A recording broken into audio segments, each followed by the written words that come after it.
नमस्कार. चला ऐकूयाच्या चौथ्या भागामध्ये आज आपण घेऊन आलेलो आहोत 21व्या शतकातील शिक्षण प्रवाह. 21व्या शतकामध्ये शिक्षणाचे कोणकोणते नवीन प्रवाह निर्माण झालेले आहेत त्याविषयी आज आपण या ठिकाणी ऐकणार आहोत. कोणत्याही ज्ञानमंदिरात प्रवेश करताना कायम दृष्टीस पडणारे अब्राहिम लिंकन यांचे हेडमास्टरांस पत्र. सगळीच माणसं न्यायप्रिय नसतात सगळीच सत्यनिष्ठ. हे शिकेलच माझा मुलगा कधी ना कधी. मात्र त्याला हे देखील शिकवा, जगात प्रत्येक बदमाशागणिक असतो एक साधुचरित पुरुषोत्तमही. 4 सप्टेंबरच्या सकाळच्या अंकात के.एस. अय्यर या इंग्रजी प्राध्यापकांविषयी वाचलं. आपले संपूर्ण आयुष्य शिक्षणाच्या पवित्र ज्ञानयज्ञासाठी झोकून देणारे तपस्वी शिक्षणतज्ज्ञ हेरंब कुलकर्णी यांनी ज्यांची तुलना दधीची ऋषींसोबत करून त्यांचं चरित्र प्रसिद्ध करण्याचा मानस व्यक्त केला. Doctor APJ. अब्दुल कलाम यांचे एक वाक्य मनाला सतत प्रेरणा देतं की 2020 साली भारत हा महासत्ता होणार. यात शिक्षणाचा वाटा किती याचं उत्तर म्हणजेच 21व्या शतकातील शिक्षण प्रवाह असं मला वाटतं. शिक्षण आणि कुटुंब यांचा जर सहसंबंध जोडला तर व्यक्तीच्या जीवनाची सुरुवात ही कुटुंबातून होते आणि खरे शिक्षण ती प्राथमिक स्वरूपाची संस्था म्हणून आपण कुटुंबाकडे पाहतो.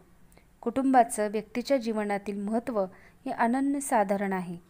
व्यक्तीचा सर्वांगीण विकास, उत्तम संस्कार, मूल्यांची जपणूक, रुजवणूक, अनौपचारिक शिक्षण संस्था, संरक्षण आणि काळजी, समुपदेशन, पोषण वातावरण, शिस्त यांचे धडे मुलांना कुटुंबातूनच मिळतात. यासाठी प्रत्येक कुटुंब आता प्रयत्नवत झालेलं दिसतं. विविध स्पर्धा परीक्षांना चमकणाऱ्या मुलांच्या मुलाखती ऐकल्या की त्यांच्यामध्ये कुटुंबाकडून मिळणारे सहकार्य मोलाचे होते आणि तेच या यशाचे खरे मानकरी आहेत ह्या भावना ऐकायला मिळतात. आज पालकही मुलांसाठी हव्या त्या सोयी उपलब्ध करून मुलांच्या गुणात्मक विकासासाठी प्रयत्नशील दिसतात. हे आहे 21व्या शतकातील शिक्षण प्रवाहातील सकारात्मक बदलांचे संकेत. नवोक्रमाचे शिक्षण प्रवाहामध्ये फार महत्त्व आहे. नवोक्रम म्हणजेच नाविन्याचे अस्तित्व. 21व्या शतकात नवोपक्रमाला शिक्षण प्रवाहात महत्त्वाचे स्थान आहे. कारण ज्ञानाचा, लोकसंख्येचा, अपेक्षांचा विस्फोट झालेला आहे. त्यामुळे सर्वच क्षेत्रातील समस्या आणि आव्हाने वाढत आहेत. ही आव्हाने पेलण्यासाठी समर्थ व्यक्ती असणं हे फार गरजेचं आहे. यासाठी शिक्षण क्षेत्र हे प्रभावी माध्यम आहे. यातून सर्जनशील पिढी तयार होते आणि हेच परिवर्तनाचेही माध्यम आहे. कवी केशवसुतांनी म्हटल्याप्रमाणे थांबला तो संपला. जीवनात गती असल्याशिवाय प्रगती संभवत नाही. चिंतन, संशोधन, निरीक्षण यातूनच नवोपक्रम जन्म घेतो. यालाच इंग्रजीतून इनोव्हेशन असं म्हटलं जातं. अनेक संस्था, संघटना हे प्रयोग शैक्षणिक क्षेत्रातच राबवतात. जसे विद्यार्थ्यांना स्वतः तयार केलेल्या मातीच्या नैसर्गिक रंग वापरून तयार केलेल्या मूर्ती हा नवोपक्रमाचा फार मोठा नमुना आहे. 14 विद्या 64 कलांचा अधिपती गणेशाची मूर्ती ज्यावेळी ही मुलं स्वहस्ते निर्मिती करून पर्यावरण प्रदूषण रोखण्याचे केवढे मोठे काम करतात. यातूनच पर्यावरण शिक्षणाचे धडेही त्यांना मिळतात. सर्व शिक्षा अभियानाच्या माध्यमातून शिक्षणाचं सार्वत्रिकरण झालं. बालकांचा विकास पर्यायाने व्यक्तीचा विकास, राष्ट्राचा विकास हेच शिक्षण प्रक्रियेचे मूलभूत ध्येय झालं. विज्ञान, तंत्रज्ञान यांच्या विकासाचा वाढलेला वेग आणि ज्ञानाचा विस्फोट. स्वातंत्र्य मिळाले तेव्हा शिक्षण घेणाऱ्यांची संख्या नगण्य होती. लिंग भेदभाव, प्रादेशिक भेदभाव, सामाजिक असंतुलन यांच्याशी झगडण्याचं काम फुले, आंबेडकर, शाहू या त्रिमूर्तींनी केले आणि चमत्कारिक बदल घडून आले. राज्यघटनेच्या 45व्या कलमानुसार प्राथमिक शिक्षण मोफत आणि सक्तीचे झाले. त्यासाठी कायदे तयार होऊन प्रत्येक व्यक्तीला शिक्षणाचा जन्मसिद्ध हक्क मिळाला. हा 21व्या शतकातील शिक्षण प्रवाहातील अत्यंत महत्त्वपूर्ण निर्णय मानावा लागेल. हळूहळू आकाराला घेत असलेली नवीन संकल्पना म्हणजे होमस्कूलिंग. शाळेपेक्षाही होमस्कूलिंग म्हणजे घरच्या घरी शिकवण्याकडे पालकांचा कल वाढत चाललेला असून पालकांनीच शिक्षकाची भूमिकासुद्धा स्वीकारलेली आहे. पालक शिक्षकांच्या भूमिकेत शिरून मुलांसाठी नवे उपक्रम आणि अभ्यासक्रम तयार करत आहेत. बिनभिंतींच्या शाळेत मुले शिकण्यास उत्सुक आहेत. या चळवळीचे स्वरूप अद्याप लहान असले तरीही होम स्कूलिंग करण्यास पालक उत्सुक आहेत. अनुभवातून शिकण्यासाठी मुलांना वेळ मिळतो. एखाद्या माहितीचा उपयोग कसा करायचा हे मुलं त्यांचा प्रयोग करून कल्पनाशक्ती वापरून करतात आणि होम स्कूलिंगमध्ये शिकण्यासाठी कोणत्याही मर्यादा नाहीत. विशेष गरजा असणाऱ्या बालकांची संख्या समाजामध्ये मोठ्या प्रमाणावरती आहे. ज्यांना सर्वसामान्य अध्ययनार्थ्यांसारखं शिक्षण घेता येत नाही, अशा मुलांसाठी वेगळ्या प्रकारच्या शैक्षणिक कार्यक्रमाची योजना आखली जाते. अंध, अपंग, कर्णबधिर, मतिमंद यांनाही जगण्याचा सन्मान या नवीन शिक्षण प्रवाहामुळे मिळाला आहे. कृष्ण गोपाल तिवारी यांनी भारतातील पहिला अंध कलेक्टर म्हणून पदवी प्राप्त केली आणि आज त्यांचा भारतातल्या प्रत्येकाला अभिमान वाटतो. अंधांसाठी विशिष्ट ब्रेल लिपी, अपंगासाठी रॅम्पची सोय, मतिमंदासाठी विशेष प्रशिक्षण, कर्णबधिरांसाठी प्रगत तंत्रज्ञान वापरून त्यांना या शिक्षण प्रवाहामध्ये आणण्याचा प्रयत्न केला जातो. बिनभिंतींची शाळा. आनंददायी शिक्षणामध्ये या बिनभिंतीच्या शाळेला खूप महत्त्व आहे. बिनभिंतीची उघडी शाळा लाखो इथले गुरु, झाडे वेली पशु पाखरे यांची गोष्ट करू. चार भिंतीच्या आतील वृक्ष कंटाळवाल्या शिक्षणापेक्षा आनंददायी शिक्षण ही नवीन संकल्पना शिक्षण प्रवाहामध्ये आली. कृत्रिम वातावरणापासून दूर संपूर्ण जीवनातील जीवनाशी संबंध जोडणारे शिक्षण हवेसे वाटू लागले.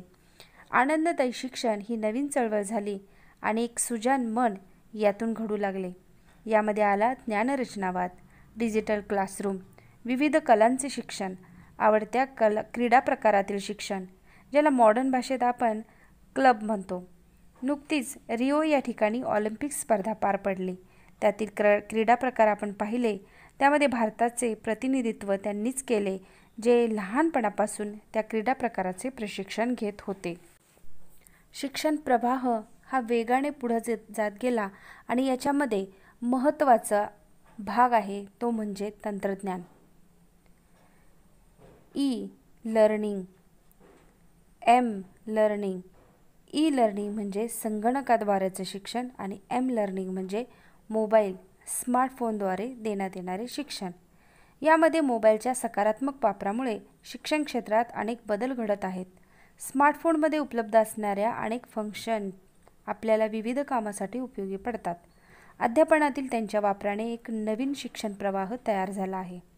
आता ई लर्निंगविषयी बोलायचं झालं तर आत्ताचं युग हे संगणकाचं आहे. आपण संगणक युगात प्रवेश करत आहोत. हे शब्द आता बोरिंग वाटत आहेत. खरं तर आता आपण संगणक युगात स्थिरावत आहोत. संगणक आपल्या जीवनाचा अविभाज्य घटक बनला आहे. शिक्षणात संगणक आला आणि संगणकात शिक्षण आलं. शिक्षण संगणकावर शिकवू लागलं व विज्ञान प्रयोगशाळेप्रमाणे संगणकीय प्रयोगशाळाही तयार झाल्या. शिक्षणामध्ये स्वयंअध्ययन, संवाद, समस्या निराकरण, उजळणी, सराव, मूल्यमापन, संशोधन सगळ्यासाठी संगणकच महत्त्वपूर्ण झाला आहे. हा 21व्या शतकातील चमत्कार घडावा इतका प्रभावी प्रवाह आहे. याबरोबरच आले ते आरोग्य शिक्षण, मूल्य शिक्षण, जीवन कौशल्य शिक्षण, आपत्ती व्यवस्थापनाचे शिक्षण, लैंगिक शिक्षण, कृती संशोधन, श्रेणी पद्धती, व्यावसायिक शिक्षण, उद्योजकता शिक्षण, क्षमताधिष्ठित शिक्षण, लोकसंख्या शिक्षण, राजकीय शिक्षण, सामाजिक स्तरावरील शिक्षण असे अनेक शिक्षण प्रवाह येत आहेत आणि अजूनही येणार आहेत. सर्वांमध्ये गुणात्मक विकास हा एक आणि एकच शुद्ध हेतू आहे.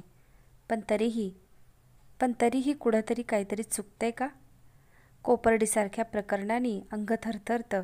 कुठून येतं एवढं घाणेरडं साहस? का हात थरथरत नाहीत अत्याचार करताना? जीवाचा आटापिटा करून मुलांना वाढवताना, घडवताना स्पर्धा परीक्षेत अपयश येतं म्हणून स्वतःला संपवणारी मुलं काय विचार करत असतील? देशाच्या गौरवपूर्ण इतिहास सांगणाऱ्या गोष्टींना आपणच आपल्या हाताने विकृत का करत आहोत? अवयवदान, देहदान ही काळाची गरज. या दातृत्वाचं शिक्षण द्यायला आपण आजही कमी पडतोय.